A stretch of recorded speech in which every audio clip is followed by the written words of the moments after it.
Привіт! Це подкаст «Коли все має значення». Мене звати Ангеліна Карякіна. А мене звати Наталя Гуменюк. І сьогодні ми говоримо з ще однією гостею із серії хороших наталчених друзів з Аргентини, з Південної Америки, особливих людей, які займаються правами людини, які займаються журналістикою права.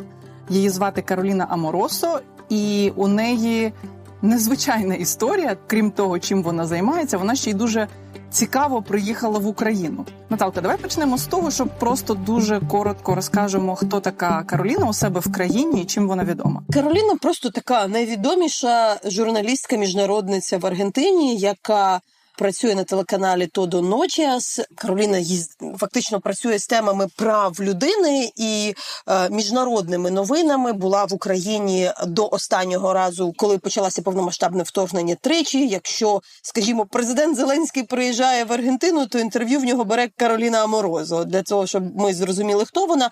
Але її також профіль, вона дуже багато займалася справами, які пов'язані з потерпілими, жертвами, біженцями з Венесуели, Нікарагуа, Куби в Аргентині, і веде цю справу. Це така людина, з якою ти знайомишся і починаєш, ніби дружиш одразу з другої хвилини чи першої хвилини розмови.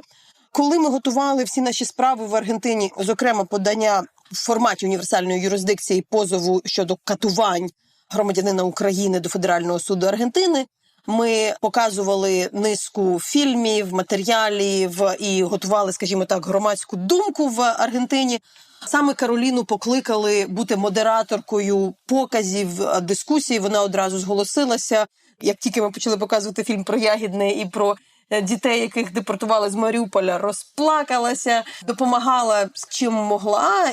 Вона сказала тоді, що це було в березні: я дуже хочу повернутися в Україну, бо нас посилали в Україну в перший рік війни, гроші в телеканалу якби були, а зараз дуже тяжко. Я кажу, треба зробити все, щоб ти приїхала. Зокрема, тоді планувався Львівський медіафорум, і я сказала, що Кароліна, давай ми якось комунікуємо з Львівським медіафорумом, вони шукають спікерів з усього світу, ти приїдеш, але ми поможемо тобі потім поїхати де-інде, бо вона не була на півдні України. Вона була в Харкові, вона була в Бахмуті, вона була дуже багато де, але не була на Херсонщині, не була в Одесі. Сказала, ми обов'язково організуємо, допоможемо тобі поїхати і все побачити. Але з'ясувалося, що саме в ті дні, коли вона мала приїжджати в Україну, в Кароліни мало бути весілля і медовий місяць. Тому Кароліна одразу ж в цю хвилину зателефонувала своєму нареченому, порадилася з ним і сказала, а давай скасуємо частину свого медового місяця.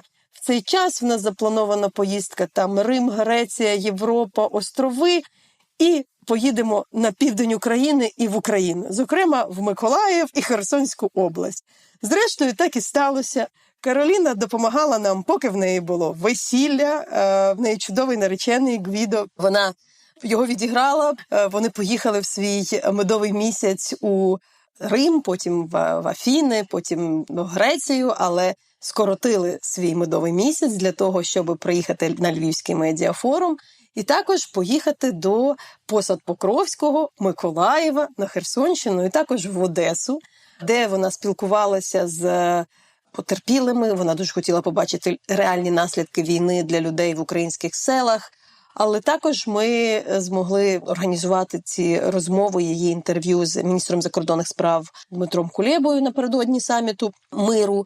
І так само з генеральним прокурором України Андрієм Костіним. Але, чесно кажучи, я всім могла говорити, що людина реально приїхала на південь України з Аргентини, з Буенос-Айреса разом зі своїм нареченим в медовий місяць. Дякую тобі за це знайомство, воно мені дуже сподобалось. Мені дуже сподобалось, як Кароліна розповідала і пояснювала про логіку роботи системи правосуддя в Аргентині, як вона розповідала про те, що аргентинці дуже пишаються тим, що вони зробили цей суд над хунтою.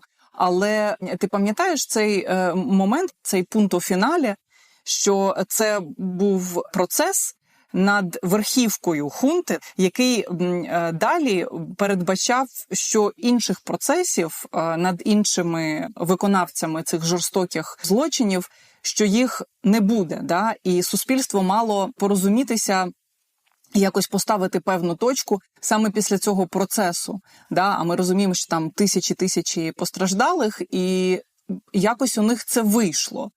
Ти розумієш, як у них це вийшло? Тут важливо розуміти дійсно, що політичні зобов'язання, які бере на себе влада в якийсь критичний момент, там не розслідувати чи розслідувати, можуть бути потім згодом порушені. Власне, це постійно ставалося в Аргентині. Приходить новий президент, призупиняються розслідування, потім приходить інший, скасовує попереднє рішення, умовно навіть амністію, що, звісно, ніби тримає суспільство трошки в такому підвішеному стані, але дає змогу також коригувати помилки. Якщо говорити конкретно про суди, я звернула увагу на 2 підсумки її.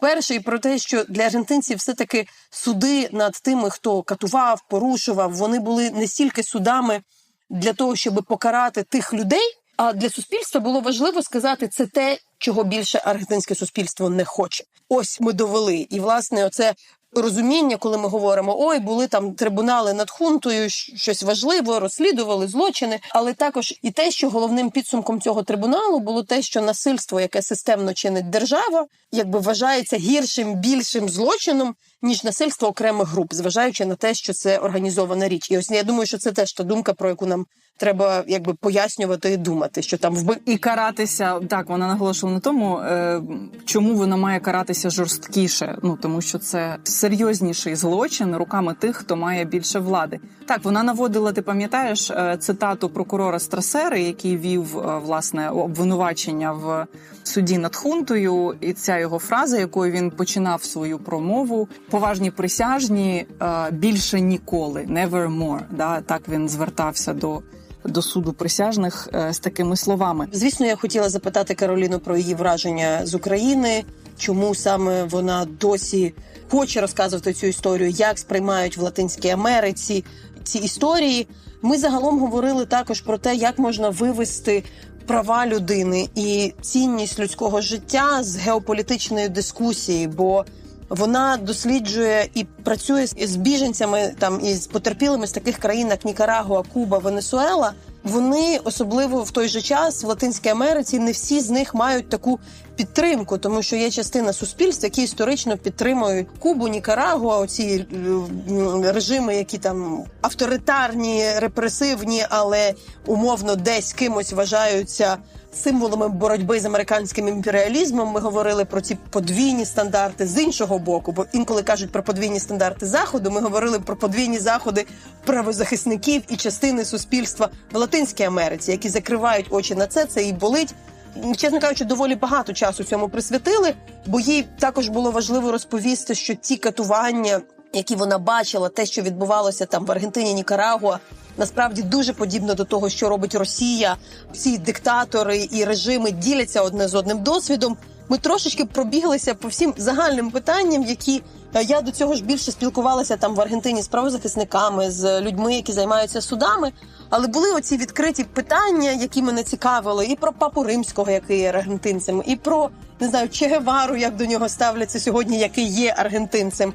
Зрештою, я сподіваюся, змогли якісь речі охопити, щоб трошечки не просто вже заглибитися в цю правозахисну чи судову частину, про яку ми в нашому подкасті, коли все має значення, вже доволі багато розповіли.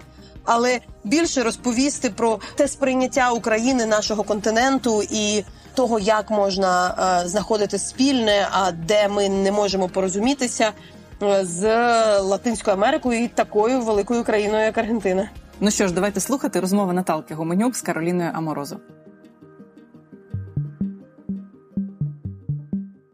Carolina, welcome to Ukraine. We met in Argentina. That's kind of unusual. Usually the correspondent comes here, but I was the one who traveled there, and now you are back. Thank you for returning and reporting. Tell a bit about your experience in Ukraine and what this last short trip given to you more, on top of what you knew. This is my 4th trip to Ukraine. I came at the beginning of the large-scale invasion in February of 2022.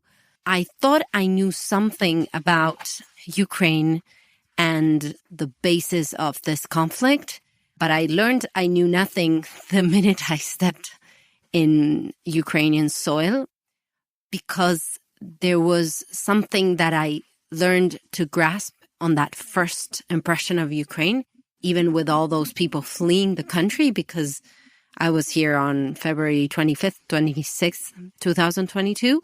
Even under those circumstances, I've learned that there was this strong sense of identity at stake and that this was an existential war for Ukraine and that this was a crossroads in Ukrainian history, just like there had been crossroads before the Maidan, the 2014 illegal annexation of Crimea. But this was maybe the ultimate battle for that existential conflict and existential war. And I've fallen in love with all that being Ukrainian implied, with all the shades that has. But I've fallen in love with telling that story, of which I knew nothing about until I came to Ukraine. So you can only grasp Ukraine when you are in Ukraine. It's already a bit more than 2 years since the full-scale invasion. We all speaking about the attention moving away, and especially in faraway countries, people like thinking it's too far away. It's too far away, but when the war has started, the TV screens all over the world were about what's going on. It's normal. We do foreign news. We understand that. But really, what are the things for you interesting now? And what are the things to tell the world now at this stage? Now I'm more interested than ever in telling the story because of the dynamics of public interest. Exactly because of that aspect of fatigue that might be coming into place with the aggression in Ukraine. That's why I feel right now I would say a reinforcement of my sense of purpose as a journalist. Okay, I'm coming on my 4th trip. This was supposed to be a trip for my honeymoon. I was in Greece and we talked, and you're kind of responsible for me cutting my honeymoon short. But no, I'm totally responsible for it. But I decided to come because I feel like we need, not only because I wanted to participate in the Lviv Media Forum, where we reflected upon many things that have to do with doing journalism and telling the stories of the victims of war crimes. But also I wanted to go back to telling Ukraine from a very personal and intimate perspective. And that, I think, was possible yesterday. I interviewed people in Posad Pokrovske, down in Kherson region, and I got back to that very basic level of reporting. But to me, it's the most essential kind of reporting, which is the one that tells the big story in the zooming in to the intimate level of the war, to the way it crushes people's lives, to the way it expresses itself although it crushes their lives, in their deep sense of resistance. I find that people are able to live in literally impossible lands, in devastated towns, under, the effects of post-traumatic stress disorders. Of course, they're going through that, but people are managing to resist because this is so existential. So I would say that to me, it is more important than ever to keep doing these kind of reporting, because I am aware that there is a fatigue. I think there is a lot of prejudice or bias in media, maybe, that our audiences are only willing to take so much Ukraine, so much of a certain conflict.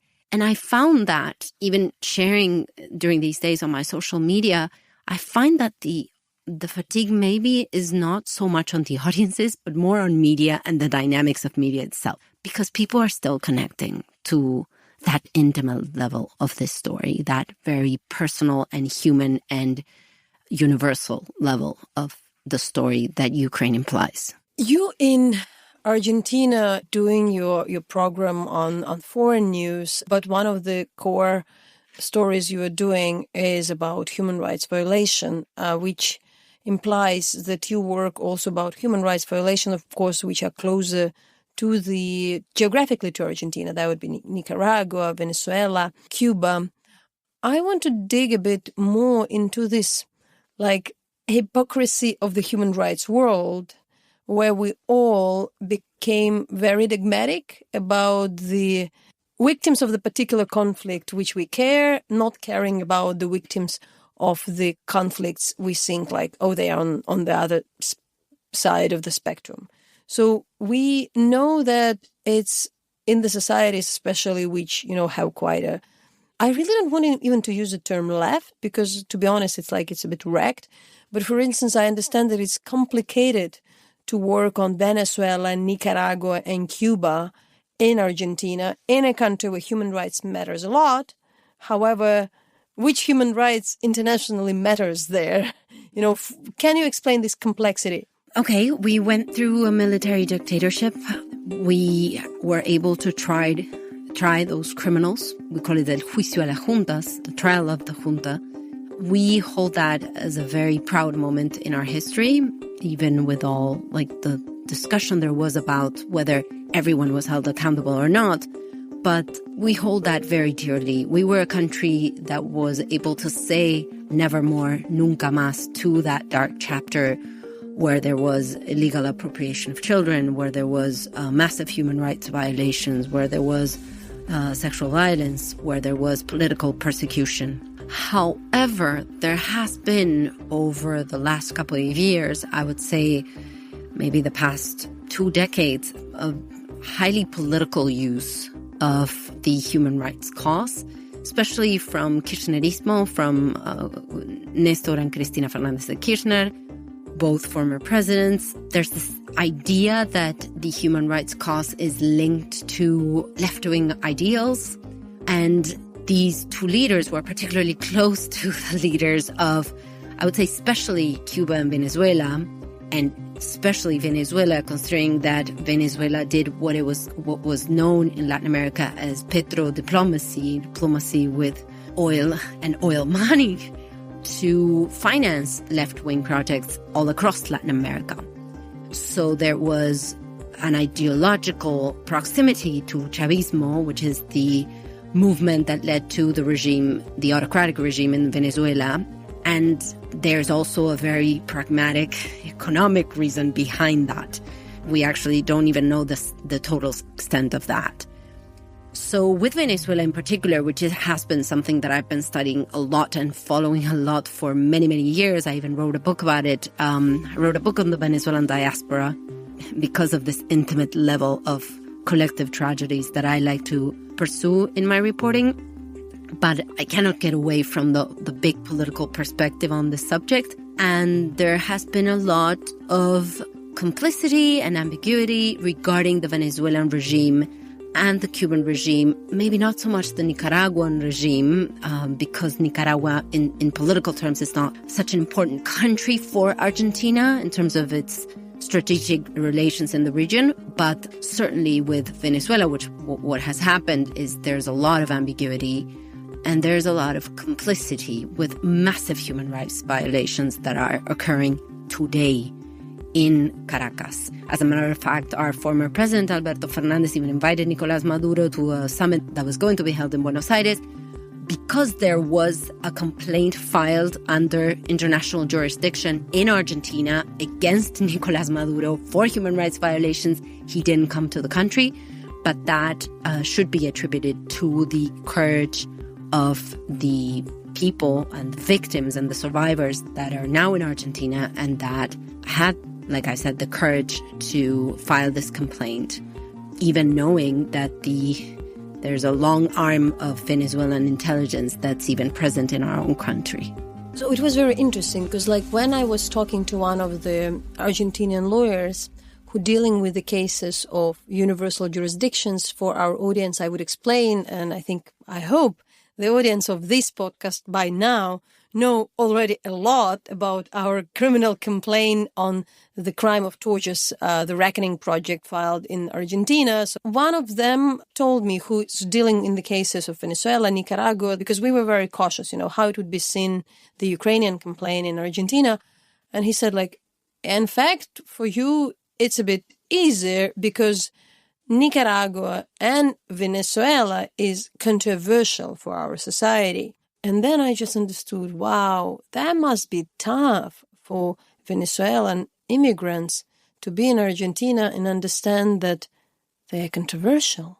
They're escaping something horrible. But can you a bit explain why it's controversial? Fortunately, that has changed because of how much evidence there is of the human rights violations in both of those countries, let alone Cuba. But I think we should talk about Cuba separately because Cuba is this kind of fiction that has been constructed and that is really hard to eradicate from the collective conscience in Latin America. And that has a lot to do with the role of artists and intellectuals that romanticized Cuba for so long. So I would set Cuba aside. I would tell you that the Venezuelan diaspora has suffered a lot from this sort of denial of their situation. It got to the point where it was so undeniable because there are almost, and to those hearing us really try to grasp this number, there are almost 9 million Venezuelans pushed to exile because of this regime. There hasn't been a war in Venezuela. There hasn't been natural disaster.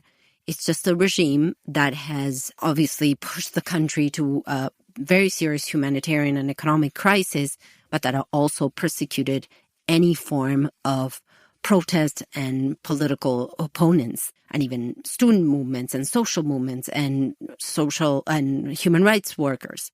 And this was so systematic, and it became so obvious because they were massively coming to our country in such a short period of time that this became irrefutable.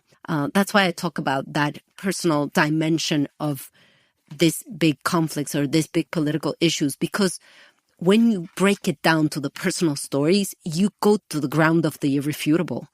You cannot tell a person who has practically walked an entire continent with her child, going through human trafficking, trying not to get killed or raped by a drug cartel. You cannot tell them that their country is embracing, that nothing is going on where they are fleeing. I think that happened, and that was very powerful. And the diaspora did a lot to make that very visible.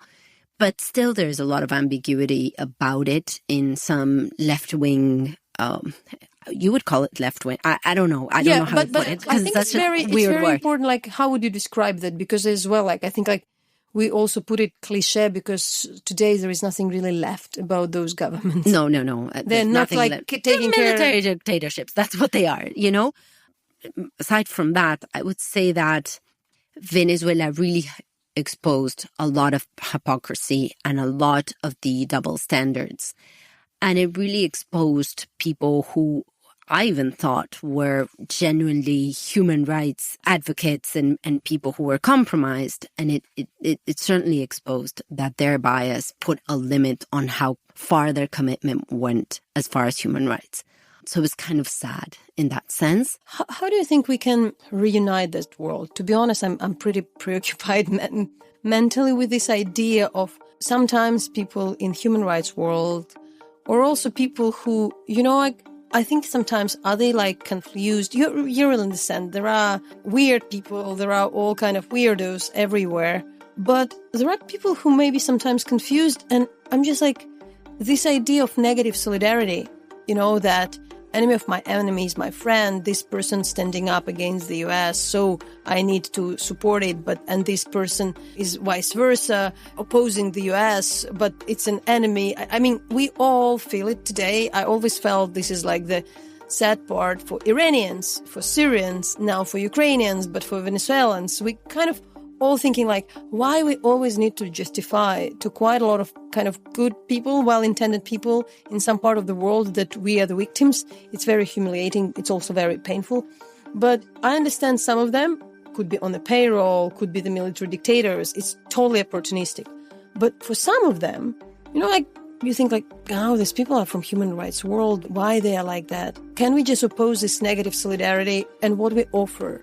What are the ways? I will certainly say that I call it automatic solidarity as well. You know, I like the concept of negative solidarity, but I also call automatic solidarity. If you're close to me ideologically, in terms of what you say you believe in, then I'm willing to kind of look to the other side as to all the red flags you're showing me. And that's kind of what's happening in Latin America, or what happened in Latin America. I think that what we should do is break it down to the stories and try to avoid the political use in any possible way. I think that, on the other hand, what has happened is some of these causes have been used by some like right-wing populist leaders to talk about like, this is where our opponents want to push you, you know?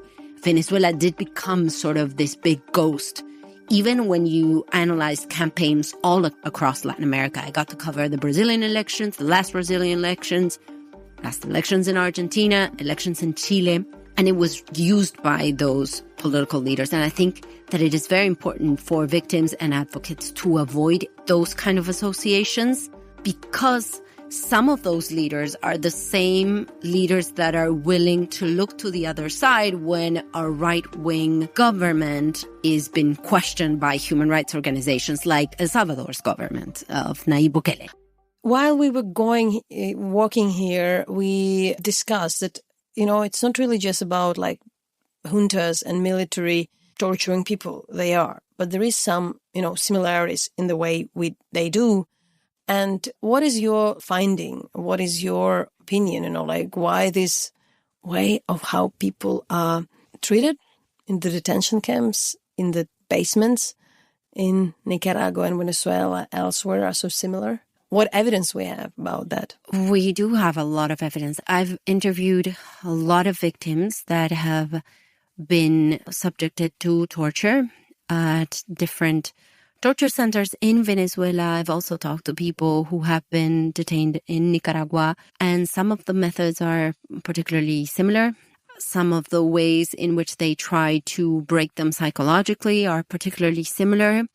The way in which they decide to not randomly liberate some people in order to terrorize the rest of society, because they know those people will share testimony of the horrors they went through. So this idea that the first thing they have to break is the sense of agency. Therefore, they would break people to the point where the humiliation it almost like tears their identity, their entire identity, their public identity. This happens a lot with public political figures. Something, unfortunately, which, I'm young to live through the Soviet Union, but from what we know, that's really like the way, which is not surprising. It's like, but that's what's happening with former political prisoners. That's normal, that's what I would think here, because it happened to so many. I do want to fight against that kind of normalization, that is something they do, because that's also a strategy for them to do it so massively that it's just the way things are. There's a lot of stories about sexual violence, in particularly against women, but also against men. There's a lot of stories about just breaking into or infiltrating groups, especially groups of students, and trying to get one to tell on the other by threatening them. I've heard lots of stories about that, so that you break the trust bonds in society as a whole. Is it about, meaning Venezuela? Yeah, Venezuela, Nicaragua, certainly. I've heard similar stories also about Cuba. There's also this big fear of artistic communities and human rights advocates. The persecution to human rights organization is very, very so systematic. You mentioned something like business of hunger. For us Ukrainians to hear the word artificial hunger, it's something which kind of like deeply resonates right away, because for us hunger is a tool of the extermination. Can you tell a bit more how it's done in the modern way? I would tell you the story of the Venezuelan humanitarian crisis. They basically broke the economy of probably the richest country in our region, which was dependent on the oil industry. And because corruption was so big and they took so much out of the Venezuelan people, they used to have, right now, most people don't have access to it, but some things or many things are available in Venezuela. But there used to be a time, like not too long ago, actually a couple of years ago, where things were just not there. People had to make 5-hour, 6-hour lines to get a chance to buy a chicken or bread. Or I will say this again, and I can't stress this enough, this is in one of the richest countries in the Americas, probably the richest country in Latin America. I remembered I interviewed this girl who came to Argentina from the Venezuelan diaspora. She came by land. Venezuela is very far away from Argentina. We're talking about days and days of the trip. And she told me that when she got into the supermarket and she saw everything was full, she just broke down to the floor, to her knees, and she started to cry because of how much Venezuelans have been humiliated with that basic level of existential need. I've heard stories about people going to like a black market that sometimes is controlled by the military to just get medicine they need, and to agreeing with their family to eating like maybe one time a day so that they could afford that medicine. So we're talking about middle-class families sometimes. I've heard the most atrocious stories about that. And then the Venezuelan regime started to implement what they called cajas clap, which were boxes of food. And then there was this story disclosed about this big businessman who is basically accused of managing Maduro's money. He was actually detained in the United States, and now he's back in Venezuela as part of a very, to me, atrocious agreement, but whatever. And this man handled the business of Cajas Club, and they gave people food with really low nutritional content. Actually, there was a story and an investigation about how the humanitarian crisis and about how the economic crisis impacted on Venezuelans. And by the year, I think it was 2017, 67% of Venezuelans had lost 11 kilos in average. They called this Maduro's diet. You mentioned about the responsibility of the intellectuals and artists on romanticizing Cuba. So to what extent Cuba is romanticized today, and what it is? What does it mean for Americas, for Latin America? Cuba's our Berlin Wall. That's what it is in symbolic terms. It is a wall because it's something that we can't overcome. Like, we can't set the record straight about Cuba. We've managed to do it with Nicaragua. Nobody defends Nicaragua anymore. He's just a dictator. It's actually, I would say it's a two-headed dictatorship, because she's very important. The vice president, who is, by the way, the wife of Daniel Ortega, Rosario Murillo, she's also very, very powerful and very cruel. We've managed to set the record straight about Venezuela. And today, I would think it's very hard for someone to openly say that calling out Venezuelan human rights violations is lying. Nicaraguan. With Nicaragua as well. But with Cuba, we still can't do it. We still can't cross that wall, can't tear down that wall. And I think it has to do with like a heritage. In our literature, some of our best writers, they fell in love with that story. And it was just that. It was a story. Because Cubans were massively fleeing the island since the revolution started. And they've massively done it in various occasions just recently. And they've starved, and they've openly said to the world, hey, they're killing us. This is a dictatorship. We are kidnapped. That's the word some of them used. And I think it's very powerful. They are kidnapped because on top of that, they're on an island. So the isolation aspect of it is particularly cruel. But there's still this attachment to the romantic story, which I don't understand, but I think it has to do with, I would say, artistic and intellectual heritage that is very hard to not eradicate. You don't want to eradicate, but to discuss. How Argentinians see Che Guevara, who is ethnically Argentinian? Is he a figure in Argentina? Well, you would find two libraries, I would say, about Che Guevara. Those who romanticize the Cuban Revolution say he was a hero. Those who think the Cuban Revolution was and is of a criminal regime, like myself, think that that was a person who was part of that. With Cuba, it's really terrible. I remember I interviewed this artist. He's fantastic. The artistic community is particularly persecuted in Cuba. There's a lot of artists that are now in jail.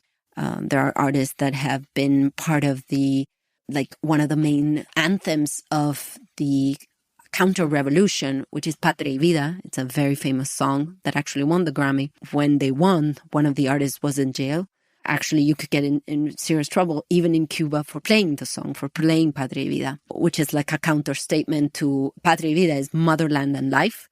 The motto of the revolution, motherland Patria or muerte. death. Yeah, Patria o muerte, motherland or death. And this is like a counter-revolutionary statement. There's a lot of persecution to people who are members of a very interesting movement called Movimiento San Isidro. I remember interviewing one of them, and he's like, oh, we're lucky now that everyone's talking about the Venezuelans. maybe we'll get a chance to tell our story after 60 years. And I thought that was so sad. It's time to return then to Argentina, because I think that's also from where you're speaking. And I have a couple of points, because we have so much about the memory of Argentina and justice, which is for sure something to talk. But before that, the obvious things. The Pope. Ukrainians sometimes don't get him. Like often, especially when he tries to say like, and the Russians and Ukrainians should find a common ground or something like that. Would you explain us the Pope and the Pope's position on the war against Ukraine? I wish I understood it. I don't understand it, but I would remind Pope is Argentinian. Yeah, the Pope is Argentinian. And Argentinians are proud because the Pope is Argentinian. It's a thing. Yeah, but there's a big division in Argentinian society regarding the Pope. And it's not only because of the position he's had over the Russian aggression on Ukraine, but because of the positions he's had or he hasn't had regarding several situations in Latin America. Like the ones I'm talking to you about. He's talked in very vague terms about situations or humanitarian crisis in Latin America, but he hasn't been categoric enough, and he knows what it's about. I think it probably has to do with ideology. He's quite a political person, in my point of view, and I think it probably has to do with his political views. But we don't get it as well, because we also understand that the Catholic Church during the junta period and during the Peron is also like not exactly like the beacon of the human rights. It's actually like there are concerns about the Catholic Church being responsible for part of the crimes, being sometimes excuser, including during the times of the military junta. Can you place him somewhere for us, for a very distant audience in Ukraine, who is just confused, but we won't get maybe too clear, but still. He is an enigma to us because he stands in such an ambiguous way, not only in the present, but throughout, in terms of where he's standing, like what he's standing for. I've questioned him several times as a reporter, and when I had to do reporting over something he has said or his position regarding a certain topic. As a matter of fact, he has been questioned by several more right-wing leaders in Argentina for his stand on several topics regarding Latin American politics and Latin American social issues. But I would say he's still an enigma to me. I think he's somewhere close to maybe what in another time would be a more left-wing ideology. But on the other hand, he is a part of a very conservative institution. So he's quite the enigma. I've never seen him be categoric, even when things could be more complicated for him if he wasn't categoric. No, it goes beyond his role of world leader.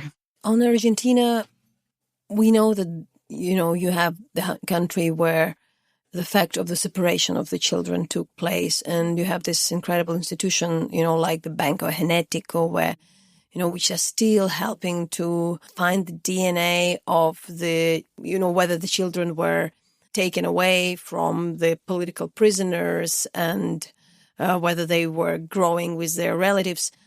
I want to ask you not really about what happened with the separation of the children. It happened.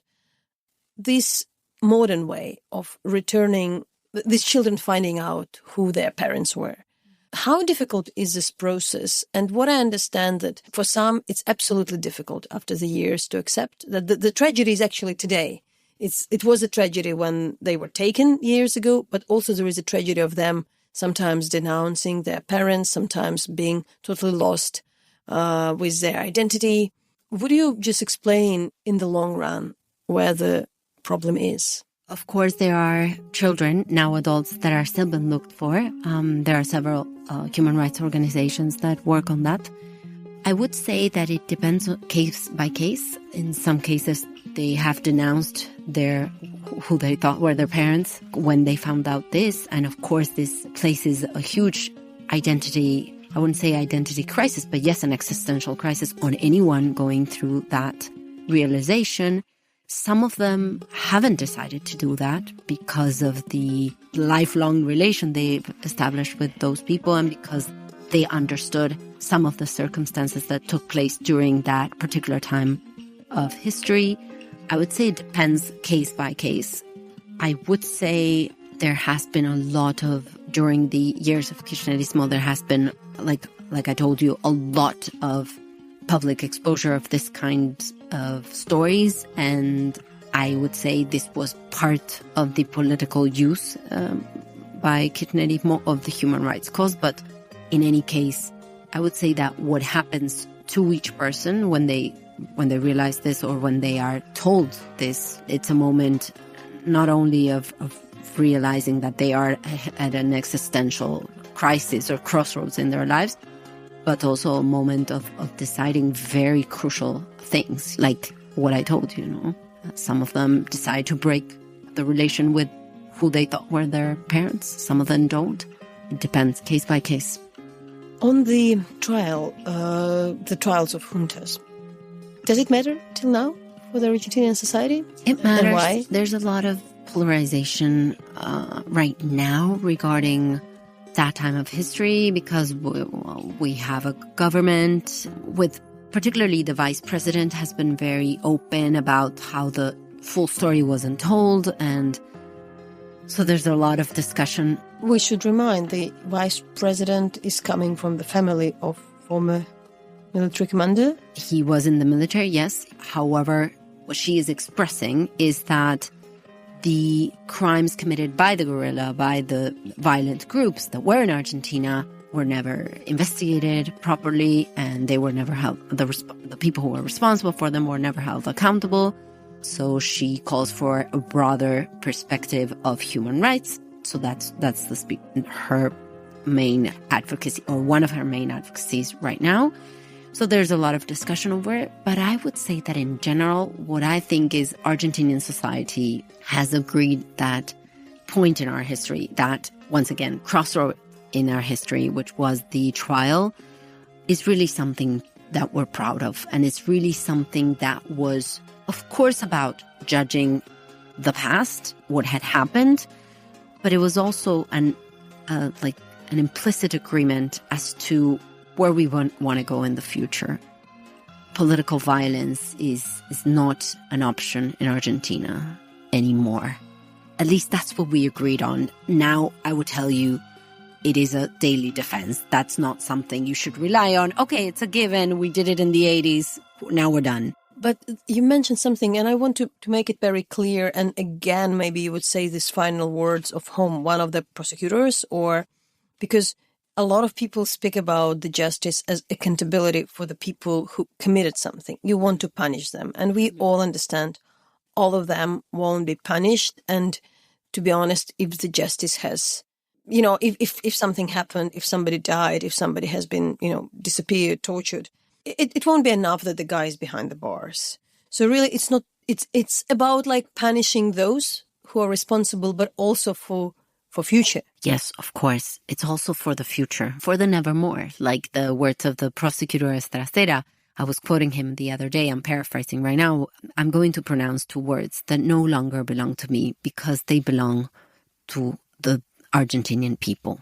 Members of the jury, nevermore, nunca más. And that, I think, is the most powerful thing that happened, is there was this implicit, actually very explicit agreement about the future.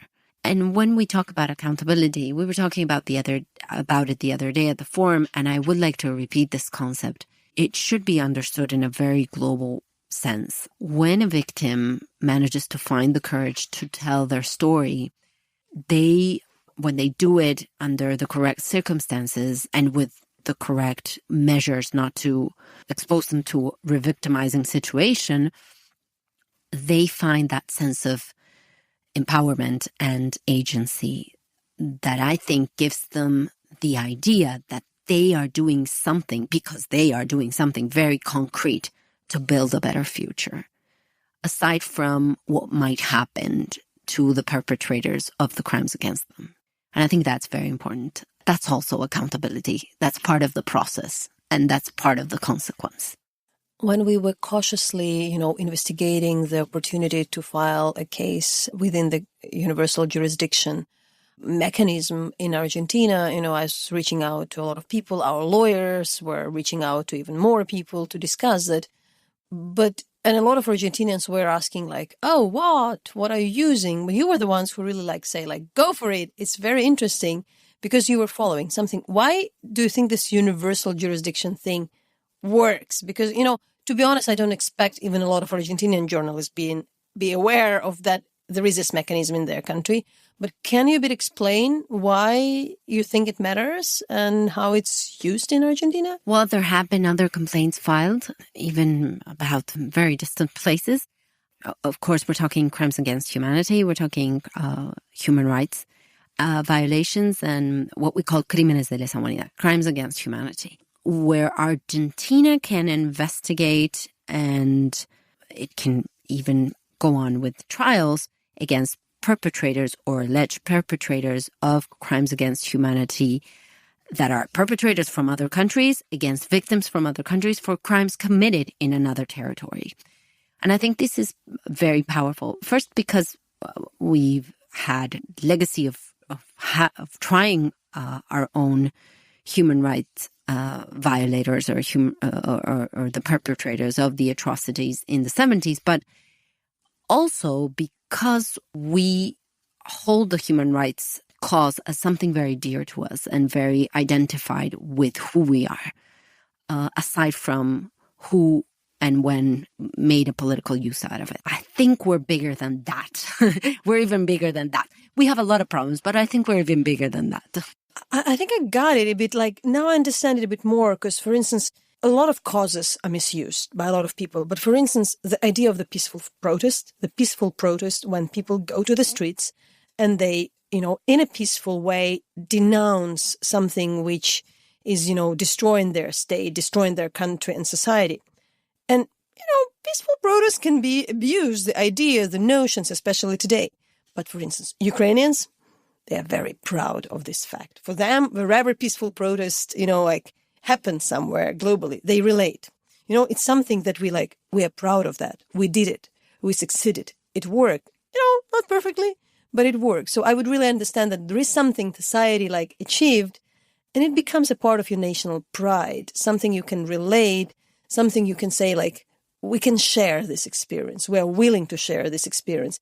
It's part of us. So I would probably think that that kind of big thing with the human rights was like for us, the idea of the peaceful protest for the huge part of the Ukrainian society. I think it has to do with something we embraced as a part of us, as a part of our new identity after that agreement I was telling you about. Then came the political use. Of course, I'm not ignoring that, but I think we can even think of ourselves past that. I would say universal jurisdiction is very important also because Argentinian society is very active in terms of trying to establish bridges of solidarity to different societies because we are a nation of immigrants, because we are such a diverse nation, because we've had other nations take in our exiled people from the darkest time in our recent history. Because of all that, we have a society that is willing to be committed to this. So I would say that Argentina is a strategic country to do this because you will find people who are interested in pursuing it, people who are not willing to normalize that this happens no matter how far away you are. You met today the Minister of Foreign Affairs, Kuleba. That's one thing. Ukrainian President Zelensky traveled to Argentina and met new Argentinian President Milei. A lot of people in Argentina, after I was talking to them, kind of didn't really get it because there is a controversy over Milei. Can you explain as Milei to the Ukrainian audience? Wow, Milei is truly an outsider, but not in the way that they talk about, say, Donald Trump, because Donald Trump is a person who's a part of this very strong institution and very historical institution in the United States, which is the Republican Party. Milei founded his party after his public figure, his public persona had grown so much.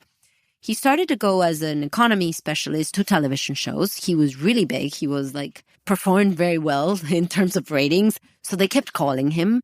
And he became this very strong figure when he talked about his political aspirations. Many of the analysts, because he was an outsider, because he didn't have a party structure, thought he wasn't going to be more than just a very limited phenomena. Well, it turns out he was elected president of Argentina, and he actually had to kind of rush to get people to join his party and to get actual people who would work in the government to join his project, because he had to construct a political space, a political party in such a short period of time. That, I think, is because of the extraordinary growth of his public figure was just way more than anyone could believe. I would even say himself, He's an outsider in every sense of the word. He's not what you would call a politically correct leader. We've had several problems. Actually, during these last couple of days, we had some diplomatic problems because he's very open about criticizing what he calls socialist or left-wing governments, even when we have a history of good diplomatic relations with some countries that are governed with what you might say more left-wing leaders. He has decided to reorganize the economy in a way that we are now at a time of a lot of hardship for many people because tariffs are rising. I have to say this, he did inherit destroyed economy in terms of rampaging inflation. He's trying to reorganize the economy, but the question is, what is the level of pain that the Argentinian people are capable of standing? And I'm saying this in a country where we have almost 6 out of 10 kids under the age of 14 under the poverty line. I know I'm saying numbers that maybe in these parts of the world, especially if you're hearing from Europe, you would be very shocked, but these are unfortunately Latin American numbers, especially when we have economic crisis. And in Argentina, and that's just a tragedy. What Ukraine can expect for the next couple of years with this president and government? Actually, in what has to do with the position regarding Ukraine, I think consistency with what he has already expressed. He is condemning the Russian aggression. You would probably expect a lot of solidarity. President Zelensky went to the inauguration, and Milei showed himself very proud of this particular presence at his inauguration. I would say that you can expect that. That is probably one of the least controversial stands in what concerns foreign policy. I would certainly say that you can probably expect even Milei to be, and the Argentinian government to be, very vocal and very clear about their stand in condemning the Russian aggression and supporting Ukraine in their cause. And what Ukraine would expect and Ukrainian people can expect from Argentinian people. Because I don't want to finish with the one guy who is elected and would be, maybe not elected next time, You can expect from Argentina a lot of solidarity, a lot of good hearts. People are really, like I said, I wasn't used to covering a topic where there was no, what we call grieta, like division or polarization. I have to cover a lot of topics that are very polarizing and that have a lot to do with the dynamics, even when I cover foreign affairs, because that's my specialty, that end up being brought into the local dynamics of polarization. But with Ukraine, it's gotten to the ground of the irrefutable. And that I think is very powerful. And I think it doesn't have to do with the way we've told it. It has to do with what Ukrainians have done with their cause. And I think you should be proud of yourselves for that. You should expect a lot of solidarity, even at times where you think the world is not looking at you or doesn't care anymore or is normalizing what is happening to you. I can assure you there is a lot of solidarity and a lot of Argentinian hearts that are just with you. Thank you so much for that.